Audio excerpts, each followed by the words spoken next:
Hey everyone, welcome to Sub Comics and now we got Pavitra Prabhakar. போன இஷ்யூவில் சம்மந்தமே இல்லாமல் ஒரு அக்காவை காமிச்சாங்க பார்த்தீங்களா? அந்த அக்கா கிட்டேருந்து இந்த இஷ்யூவில் கதையை ஆரம்பிக்கிறானுங்க. அந்த அக்காவும் அவளோட பாஸா பார்ட்னரான ஒரு டவுட்டாக இருக்கு. கூட இருக்கிற இன்னொருத்தனை பார்க்கறதுக்காக அவள் ஜெட்டில் கிளம்பி வந்திருக்கா. இவங்க பேசிக்கிட்டு இருக்கிறத கேமராலேருந்து மூணாவதாக ஒருத்தவன் ஒட்டி கேட்குறான். கேமராவில் வீடியோ தானே தெரியும், எப்படி இவங்க பேசுறதெல்லாம் கேட்குறாங்கன்னு தெரில. மேபி ஸ்பையா டேபிள் கடியில் மைக்கு கூட ஒழிச்சு வச்சிருக்கலாம், வாய்ப்புகள் இருக்கு. ஸோ அப்படி இவனுங்க என்னதான் பேசிகிட்டு இருக்கானுங்க அப்படின்னு பார்த்தீங்கன்னா, இவளை ஒரு வெப்பனாக யூஸ் பண்ணுறதுக்கு இந்த கோட்டு போட்டவன் ஏதோ பிளான் பண்றான். அதுல எனக்கு என்ன லாபம் இருக்கு, நான் ஏன் இதெல்லாம் செய்யணும், இப்படி செஞ்சா உங்களுக்கு என்ன இதுல பெனிஃபிட் இருக்கு, கவர்மெண்ட் என்ன தேடாதா அப்படின்ற மாதிரி ஏகப்பட்ட கேள்விகளை அவன் முன்ன வைக்கிறா. அதுக்கு கவர்மெண்ட்டே நாங்கள் தான் அப்படின்ற மாதிரி இவன் பேசுகிறான். இது எந்த அளவுக்கு ஆக்சுவலாக எதை பிளான் பண்ணி அவங்க பண்ணுறாங்கன்னு தெரில. இதில் வேற ஒரு குடோனில் 40 பேர் இருந்தாங்க, அவங்க என்னாச்சு ஏது என்னன்ற மாதிரி கேள்வியாக கேட்டுட்டு பேசிக்கிட்டே இருக்கான். இதில் வேற இவனுங்க ஒட்டு கேட்குறவனுங்க, ஏன்பா அவள் அழகை மயங்கி இவனுங்க வேற ரெஸ்ட் ரூம்லலாம் கேமரா வச்சிட்டியா, வைக்கலன்னா போய் மறக்காமல் வச்சிரு அப்படின்றானுங்க. டேய் நீங்கள் எதுக்குடா ஒட்டு கேட்குறீங்க, என்ன பண்ண சொன்னால் என்ன வரடா பார்த்துட்டு இருக்கீங்க அப்படின்ற மாதிரி இருக்கு. இதுக்கு நடுவில் பாய்ஸோட ஹோட்டலில் வெளியே ஒரு கார் வெயிட் பண்ணிட்டு இருக்காங்க. அந்த காருக்கு பக்கத்துலேயே கீழே ஒருத்தன் விழுந்து கிடக்குறான். அவன் வேற யாரும் இல்லை, போன இஷ்யூவில் செத்து போனான்ல ஃப்ளங்கி, அவன் தான். அவனை கொன்னது இந்த குரூப்ஸ் தான். அமைதியாக வெயிட் பண்ணிருக்கானுங்க. இவனுங்க ஹோட்டல்லேருந்து வெளில வருவானுங்க, யாரை எப்போ போட்டு தரலாம் அப்படின்னு காத்துக்கிட்டு இருக்கானுங்க. பார்த்தா புச்சரும் ஃப்ரெஞ்சியும் சண்டை போட்டுக்கிட்டே வெளில வராங்க. நான் இந்த கூட்டத்திலே சேர்ந்துருக்க கூடாது, தெரியாமல் சேர்ந்துட்டேன், என்னை விட்டுருங்க, நான் இங்கேருந்து போகிறேன் அப்படின்ற மாதிரி ஃப்ரெண்ட்ஷிப் போட்டு புலம்பிக்கிட்டு இருக்கான். டேய் ரொம்ப நடிக்காதரா, பால் டப்பா மாதிரி வந்துட்ட, வேலை ஆரம்பிச்சிட்டோம் அப்படின்னா முடிக்கிறதுக்குள்ள ஏன் கிளம்பணுன்ற அப்படின்னு சொல்லிட்டு இவன் சட்டையை பிடிச்சிட்டு 2 பேரும் சண்டை போட்டுக்கிட்டே இருக்கானுங்க. இதை பார்த்து அந்த ரவுடி குரூப்ஸு, எப்பா இதான்ப்பா செம்ம டைமிங்கு, இப்போ உள்ளே போனோன்னா ஆட்டையை கழிச்சு மொத்தமாக சாப்பிட்டு வந்துடலாம் அப்படின்ற மாதிரி பார்க்குறானுங்க. கன்னை ரெடி பண்ணிட்டு உள்ளே போகலாம் அப்படின்னு ப்ரிப்பேர் ஆகிறானுங்க. பார்த்தா இவனுங்க காருக்கு பின்னாடி நம்ம ஃப்ரெஞ்சி அப்படியே குனிஞ்சிக்கிட்டே மோப்பம் பிடிச்சிக்கிட்டே வர்றாரு. ஏன் மோப்பம் பிடிக்கிறாருன்னு தான் தெரில, தலைவன் மோப்பம் பிடிச்சிக்கிட்டே வந்துக்கிட்டே இருக்காரு. காருக்கு பின்னாடியே வந்துட்டாரு. சரி கிளம்பலாமா அப்படின்னு சொல்லிட்டு இவனுங்க விண்டோவை இறக்குறானுங்க. வணக்கண்டா மாப்பிள்ள அப்படின்ட்டு இவர் என்ட்ரி கொடுக்குறாரு. பார்த்துட்டு இவனுங்க அல்லு விட்டுருது. பரவாயில்ல, நீ லைட்டாக நடிக்க சொன்னால் ஆஸ்கார் அளவுக்கு நடிக்கிறடா அப்படின்ற மாதிரி ஃப்ரெஞ்சியை புச்சர் பாராட்டுறாரு. பார்த்தா இவனுங்க 2 பேரும் சண்டை போட்டுக்கிற மாதிரி நின்னதே ஒரு செட்டப் தான். அந்த காரில் இருக்கிறவனுங்களை மடக்கிறதுக்கு தான் இந்த பிளானு. ஃப்ரெஞ்சியும் கிமிக்கும் உள்ள பூந்து அடி நொறுக்கி எடுத்துடுறாங்க. ஒரே ரத்த வாடையா இருக்கு கார் ஃபுல்லா. பா சொன்னதை விட செம்மையா செஞ்சுட்டே ஃப்ரெஞ்சி, நீ தான் கிமிக்கோ வேற லெவல் பண்றப்போ அப்படின்ட்டு 2 பேரும் பேசிட்டு அந்த குண்டை வந்து ஃபீல் பண்ணிட்டே இருக்கான். அந்த ஃப்ளங்கி ரொம்ப பாவம், அவன் இல்லாம நான் என்ன பண்ணுவேன்னு எனக்கு தெரில, அவன் இல்லாமல் யார் இங்கே எல்லாத்தையும் பார்த்துப்பா, ஒன்றுமே எனக்கு புரியல அப்படின்ற மாதிரி புலம்பிக்கிட்டே இருக்கான். சரி விடு, வா உள்ளே போயிட்டு கொஞ்சம் சில் பண்ணலாம், இங்கே ரொம்ப கோல்டாக இருக்குது, கொஞ்சம் உள்ளே போய் ஹீட் இது பண்ணலாம் வா அப்படின்னு சொல்லிட்டு காரில் இருக்கிறவனுங்களாம் டிஸ்போஸ் பண்ணிருங்க அப்படின்னு தலைவன் சொல்லிட்டு உள்ளே போகிறாரு. அப்படியே இவனுங்க அந்த ஃபிகரை வேடிக்கையே பார்த்துட்டு இருக்கானுங்க. வாயை பொழந்துக்கிட்டு வேடிக்கை பார்க்குறானுங்கன்னு சொல்லலாம். ஏன்னா இவனுங்க பார்க்கறது அவள் பாத்ரூமில் என்ன வேலை பார்த்துட்டு இருக்கான்றதை பார்க்குறானுங்க. பார்த்துக்கிட்டு இவங்க மூஞ்சி கொடுக்குற ரியாக்ஷன் இருக்கே,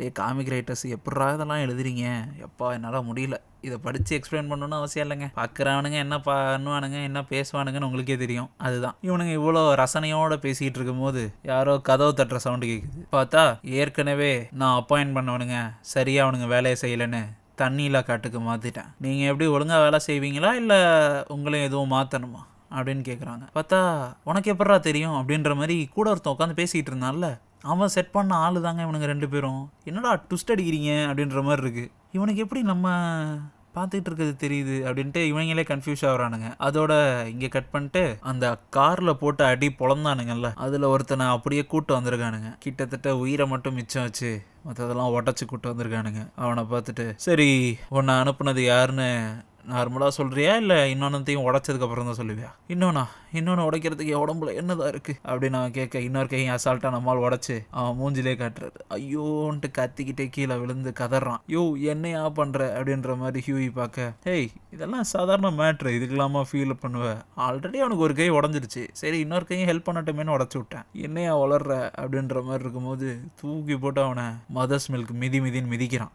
சாவிடா மதஃபகா, யாரா நீனு, எங்கேந்திர ஆள் அனுப்புனாங்க, எதுக்குடா எங்களுக்கு தேடி வந்திருக்க அப்படின்னு அவன் கத்த, பேரை சொல்றியா இல்லை மொத்தத்தையும் முடிச்சு விடவா அப்படின்னு கத்த, நீனா நமன்கோ தான் சொல்லி நான் வந்தேன், அவங்க தான் என்ன அனுப்புனாங்க அப்படின்றான். நீனா நமன்கோவா, யார்ரா அப்படின்ட்டு எம்எம்மும் புச்சரு பேசிக்கிறாங்க. எனக்கு தெரிஞ்ச வரைக்கும் அது ஆர்ஓசி தான். அப்படின்னு அவனுங்க பேசிக்கிறானுங்க. ஏற்கனவே சொன்னானுங்கல்ல, அந்த குரூப்பை தான் சொல்கிறானுங்க. சரி, மிச்சத்தையும் சொல்லு. ஏன் வந்த, எதுக்காக வந்த, உன்னை என்ன விஷயத்துக்காக அனுப்புனாங்க? நீனா வந்து எங்களை அனுப்புனதே உங்களை கொல்ல சொல்லி தான். அவள் ஒரு அமெரிக்கனோட இப்போ டீல் பேசிக்கிட்டு இருக்கா ஒரு ஹோட்டலில். அந்த டீல் முடியறதுக்குள்ள நீங்கள் எல்லாம் சாகணும், அதுதான் அவளுக்கு வேணும். நான் வெறும் ஷூட்டர் மட்டும்தான். என்னால் எனக்கு தெரிஞ்சது இவ்வளோதான். இதுக்கு மேலே எனக்கு எதுவுமே தெரியாது. என்ன விட்டுருங்க, நான் போயிடுறேன், என்ன விட்டுருங்க அப்படின்ட்டு கத்துறான். போறியா? சரி, உனக்கு அந்த அமெரிக்கனை பற்றி தெரியுமா? இல்லை, எனக்கு தெரியாது. டுப்போலேவ் அப்படின்ற ஹோட்டலில் தான் அவங்க மீட்டிங் நடந்துக்கிட்டு இருக்கு. நீங்கள் இப்போ போனீங்கன்னா கூட அவங்கள பிடிச்சிடலாம், என்ன விட்டுருங்க அப்படின்ட்டு அவன் புலம்புறான். சரி, எல்லாம் புரியுது, நான் ஒத்துக்கிறேன், நீ உண்மையதான் சொல்கிறேன்னு.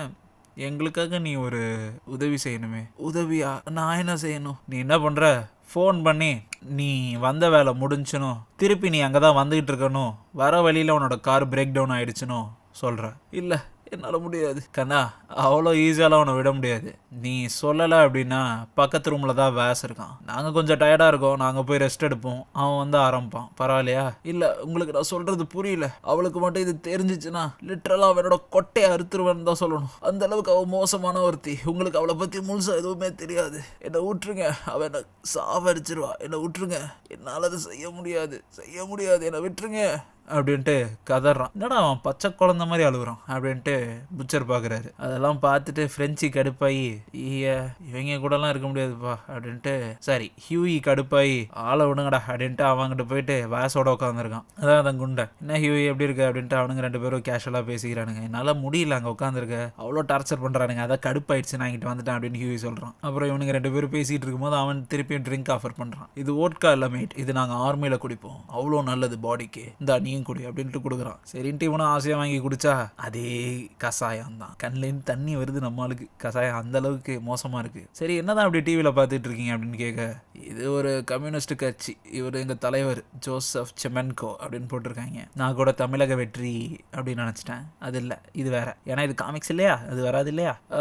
இவர் எப்படிப்பட்டவர்னு நினைக்கிறீங்க அப்படின்னு ஹியூவி கேட்க, ரொம்ப நல்லவர், கம்யூனிசம் பேசுவார், அவர் கம்யூனிசத்துக்காக நிற்கிறவர், எங்கள் தலைவர் அப்படின்ட்டு அவன் சொல்கிறான். சரின்னு அவன் சொன்ன ஹோட்டல்லையே போய் பார்க்குறாங்க. அந்த ஹோட்டலில் காரில் ஏறி அவள் ஒரு இடத்துக்கு கிளம்புறா. அதை பார்த்துட்டு எம்எம் இந்த ஹோட்டலில் என்னன்னு போய் நீ விசாரி, நாங்கள் அவளை ஃபாலோ பண்ணுறோம் அப்படின்னு சொல்லிட்டு டாக்ஸி எடுத்துட்டு இவனுங்களும் பின்னாடியே ஃபாலோ பண்ணி போகிறானுங்க. அவனும் உள்ளே போய் ஹோட்டலில் கேஷியர் கிட்ட, சரி நான் ஏதாவது டிப்பு தரணும் அப்படின்னா நீ ஏதாவது எனக்கு டிப்பு தரணும், இங்கே வந்தவ யாரு, யார்கிட்ட பேசுனா அவன் யாரு, அவன் எப்பெல்லாம் வருவான்ற விஷயத்த எனக்கு ஒன்று விடாமல் நீ சொல்லணும் அப்படின்னு சொல்லிட்டு நம்மால் பணத்தை எடுக்கிறாரு. அவன் அப்படியே வாயை பொழந்து பார்க்குறான். அப்படியே நம்ம புச்சர் ஃபாலோ பண்ணிக்கிட்டு இருந்தவ ஒரு பார்ட்டியோட என்ட்ரன்ஸில் போய் இறங்கி உள்ள போறா. வெளில இருந்த கார்டை அடிச்சு போட்டுட்டு நம்ம ஹியூயும் புச்சரும் அந்த பார்ட்டிக்குள்ள நுழையிறாங்க. இங்க என்ன இருக்குன்னு இவ உள்ள போயிட்டு இருக்கா தெரியல. மேபி உள்ள இருக்கிறவங்க கன் ஏதாவது வச்சிருக்கலாம்.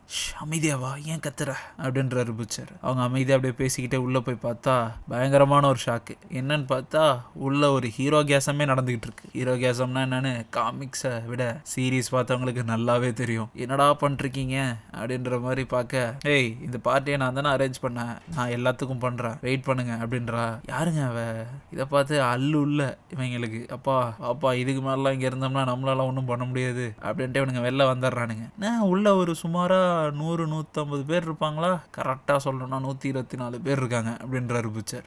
ஹியூயி ஷாக் ஆகி பார்க்குறான். அதில் இருக்க ஒரு சில பேர் நான் ஏற்கனவே கவனிச்ச மாதிரி தான் இருக்கு. தெரில, கடைசியாக இருந்தவன் அவன் பேர் என்ன, லூனாட்டிக் ஸ்லாப்பரா, ஏதோ ஒரு கருமம் அப்படின்ட்டு பேச, அடுத்த தலைவன் என்ன பண்ண போறாரு, என்ன சம்பவங்கள்லாம் நடக்க போகுதுன்றத அடுத்த இஷ்யூல பார்க்கலாம். ஸோ அவ்வளோதான் guys, இந்த வீடியோ உங்களுக்கு பிடிச்சிருந்துச்சுன்னா மறக்காம லைக் பண்ணிருங்க. ஏன்னா லைக் பண்ணீங்கன்னா ஆல்கரிதம் மூலமா நிறைய பேருக்கு இந்த வீடியோ ஸ்பேஸ் யூஸ்ஃபுல்லா இருக்கும். அண்ட் உங்களோட தாட்ஸை கமெண்ட் பண்ணிருங்க. அண்ட் இதே மாதிரி மோர் என்டர்டைன்மெண்ட் வீடியோஸ்க்கு மறக்காம நம்ம சூப் காமிக்ஸ் என்ற சேனலை சப்ஸ்கிரைப் பண்ணிருங்க. அண்ட் இந்த சீரீஸை நான் இன்னும் கண்டினியூ பண்ணணும்னு நினைக்கிறீங்கன்னா மறக்காம 1000K லைக்ஸை கொண்டு வாங்க. Thank you all, piece.